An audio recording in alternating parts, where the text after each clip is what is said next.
Welcome to the final outcome, where we turn to ethics. This is about conducting research responsibly, protecting the people who take part, handling their data with care, and safeguarding your own credibility along the way. Let's set out what this outcome expects. You'll need to understand why research has to be planned and carried out responsibly, and to explain confidentiality and anonymity as they'd apply to your own study. You'll learn to spot the ethical issues that crop up in a research program, to use databases, sources, and AI honestly and within the rules, and to reference correctly so that everyone gets proper credit. Why does responsible conduct matter so much? Because research affects real people, people who trust you with their information. Poor ethics can genuinely harm participants and damage your institution's reputation. Integrity means being honest about both your methods and your findings, and crucially, ethical planning happens before you collect any data, not as an afterthought. Very often, you'll need approval before you even begin gathering it. Let's define the core terms. Ethics is the set of agreed standards for right and responsible conduct in research. Confidentiality means keeping information private and using it only as you agreed. Anonymity goes further, removing details so a person can't be identified at all. And informed consent is someone agreeing to take part after the risks have been fully explained to them. Let's make confidentiality practical for your own study. Only collect the personal information you genuinely need. Nothing more. Store it securely and limit who can get at it. Use the information solely for the purpose you stated. Never share raw data with anyone outside the project. And once the study's finished, delete or destroy that data. It's a discipline, and it protects everyone involved. Why does this matter so much in practice? Because participants only speak openly when they feel safe doing so. Sensitive topics call for extra care with people's identities, since a breach can cause real harm and distress. And there's a practical payoff too. That sense of trust is exactly what encourages honest, useful responses. Topics like health, finance, and family carry a higher risk, so they demand even more caution. It's worth separating two ideas that often get muddled.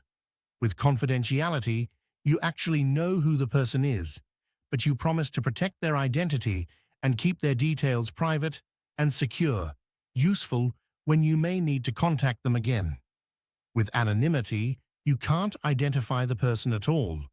No names or identifiers are collected, so even you can't link the data back to anyone. That's the approach for surveys where identity simply isn't needed. Let's make a quote safe to publish. Suppose someone says, "I am Priya Sharma, a nurse at St. Mary's Ward B in Leeds, and I feel overworked." First, strip out the full name and replace it with a code or role. Next, remove the exact workplace and location.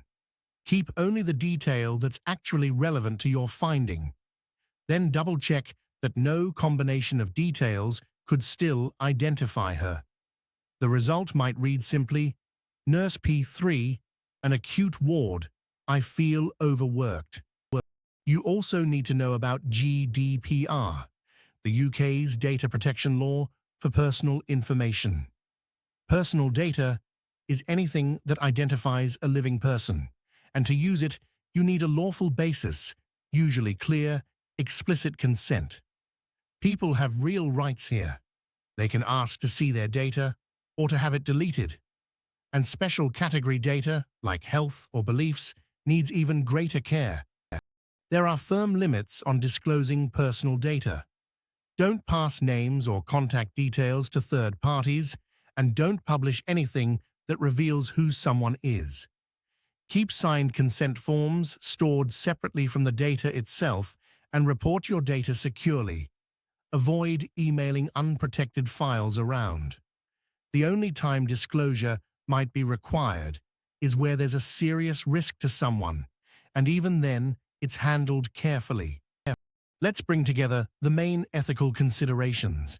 Informed consent means people agree freely, knowing the facts. Beneficence means doing no harm and protecting well-being. Respecting privacy means guarding identities and personal data, while safeguarding means giving extra protection to those who need it. And running through all of it is integrity, honest methods, and honest reporting. A few more terms to know. Beneficence is acting to benefit others and prevent harm. A vulnerable group is people who need extra protection. Children, say, or patients who are unwell. A gatekeeper is someone who controls access to participants, like a manager or a head teacher. And a debrief is where you explain the study to participants once their part in it has ended. So, what does informed consent look like in practice? You explain the purpose, the tasks, and any risks clearly, and you make taking part genuinely voluntary, with no pressure whatsoever. People must be free to withdraw at any point, and you'd normally give them a written information sheet and a consent form to sign. And for anyone under 18, you'll need parental or guardian consent as well. Let's spot the problems in a plan. A student intends to record patients in a hospital waiting room without telling them to study stress. Straight away, there's no informed consent. The patients have no idea they're being studied. There's a privacy breach in recording identifiable people in what's a sensitive setting. The patients are vulnerable and need protection, and no ethical approval has been sought. The redesign is clear. Seek approval, inform the patients, gain written consent, and anonymize every recording. Beneficence really comes down to doing no harm. You weigh the benefits of the study against any risks, and you actively avoid harm, physical, emotional, or reputational. If your topics might be distressing, offer support details and be ready to stop if a participant becomes upset. The guiding principle is simple. People should be left no worse off for having taken part. Some participants need particular safeguarding.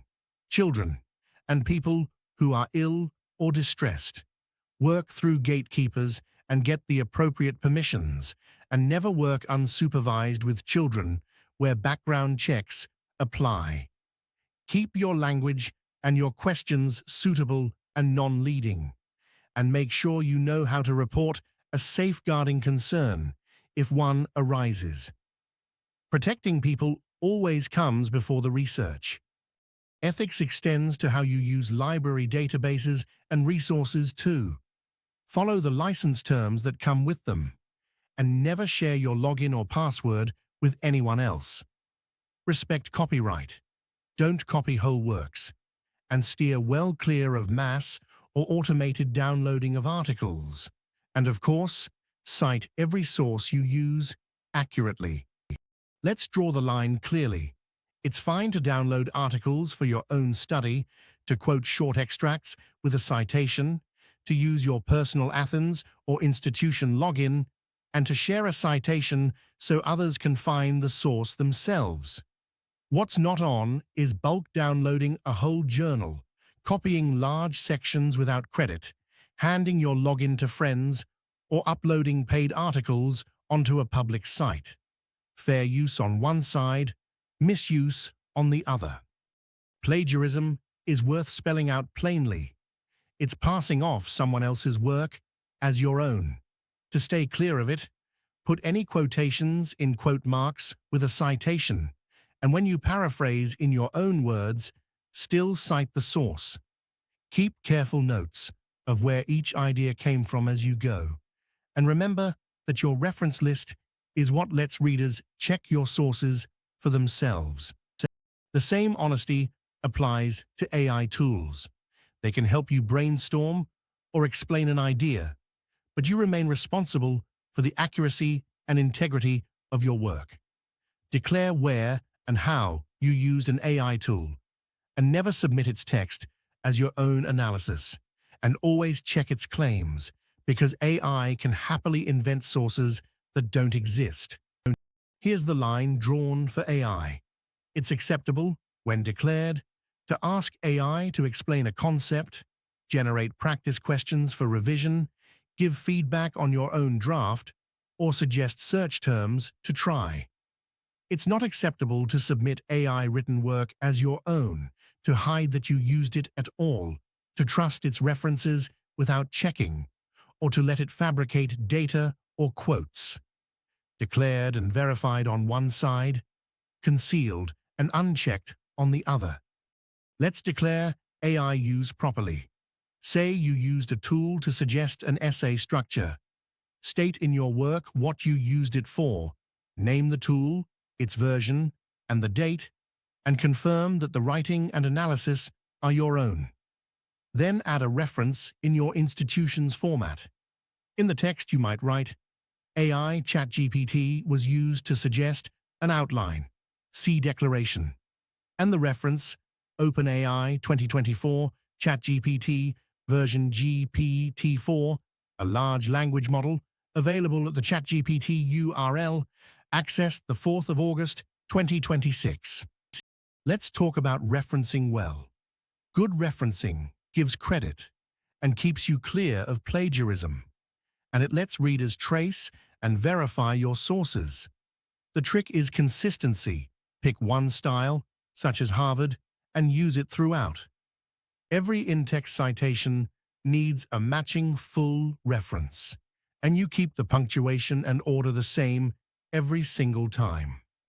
Let's build one Harvard reference for a book. Take The Good Research Guide 6th edition by Martin Denscombe, published in 2017 in London by Open University Press. Start with the author, Denscombe, M. Then the year, in brackets, 2017. Then the title in italics followed by the edition, 6th edition, and finish with the place of publication and the publisher. Assembled, it reads, Denscombe, M. 2017, The Good Research Guide, 6th edition, London, Open University Press. Let's check your understanding. What's the difference between confidentiality and anonymity? Why is informed consent essential before you collect any data? Can you give 2 examples of unacceptable use of a library database? And how would you honestly declare that you'd used an AI tool? Take a moment with each. A few more to test yourself. Can you name 3 ethical considerations in a research program? Why does GDPR limit how you disclose personal data? What extra care do vulnerable participants need? And why must your referencing stay consistent right through your work? If those come easily, you've got this outcome well in hand.